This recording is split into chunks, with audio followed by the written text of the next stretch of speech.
ही आहे ॲक्च्युली ना कॉलेजची असते ना सॅक, हे बघा तशी. ही मागून घ्यायची ॲक्च्युली, पण मी समोरून आता तुम्हाला दाखवते. आणि माझ्या मोस्टली प्रवासामध्ये ही ॲलन सोलीची आहे.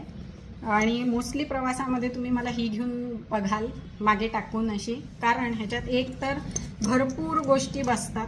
सेकंड, तुम्हाला ही मागे अशी जेव्हा आपण पाठीला लावतो ना कॉलेज गोईंगसारखी, तेव्हा तुमचे हात मोकळे राहतात. सो प्रवासात तुम्ही फ्री असता बाकी सगळ्या गोष्टी असा करायला, आणि प्लस तुम्ही हे मागे टाकून दिलं की कन्व्हिनियंट थोडं खूप होतं म्हणून. सो ही ॲलन सोलीची माझी सॅक बॅग. आता नेक्स्ट हे बघा, ही पण आहे मोत्याचं हँडल, छान ह्याला चेन आहे आणि अशी ही बॅग. ही पण मला गिफ्टेड आहे by Swati Dabhekar. Thank you Swati. Moving on to the next. हे बघा, आत्ता आपण काढलाय झोला.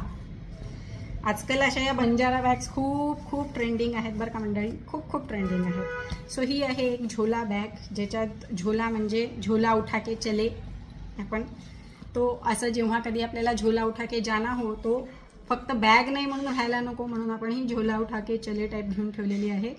सो येस, ही मला असं वाटतं की गिफ्ट केली होती का आठवत नाही आहे, पण येस माझ्याकडे ही झोला पण आहे.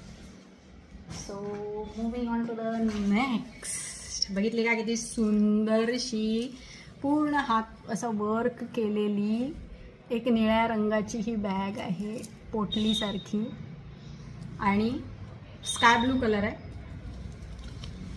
आणि त्याला मॅग्नेट प्लस एक मोठं हँडल पण आहे त्याला. ऑफकोर्स थोडंसं तुटलं आहे, कारण सांगू का, ही माझ्या लग्नातली आहे. म्हणजे त्या काळी ना असं जरदोसी वर्क, असं पर्ल वर्क ह्याचा खूप फॅड होतं.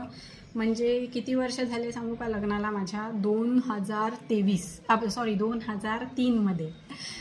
तर कॅल्क्युलेट करा बरं किती वर्ष झाले लग्नाला. आणि सो ही तेव्हाची आहे, म्हणून थोडी जीर्ण झालेली आहे पण अजून टिकून आहे, हे महत्त्वाचं. चला नेक्स्ट बॅग बघूया कोणती.